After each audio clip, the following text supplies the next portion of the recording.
Okay, so when we start talking about a overhead press with a resistance band, all we're going to do is take our loop resistance band here like this.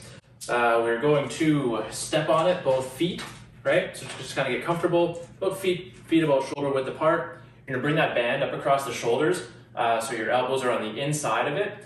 And then all you're going to do is just give a nice big push straight up overhead. And what I like to do here is kind of rip the band apart a little bit. So you're kind of separating your arms as you rip the band apart. Come back together and back down. Press, rip it apart, and then back together and down. Up, rip apart, down, and back together. It is from here, big push up, rip, and always controlling that movement all the way through, nice and smooth as you press up. Now, if that's a little bit too hard for the resistance band that you have, then what you can do is actually just take one foot off, and that loosens some of the resistance, right? So you do the same thing, just one foot on the band, and then press and rip. Same idea, okay? So that is a resistance band overhead press.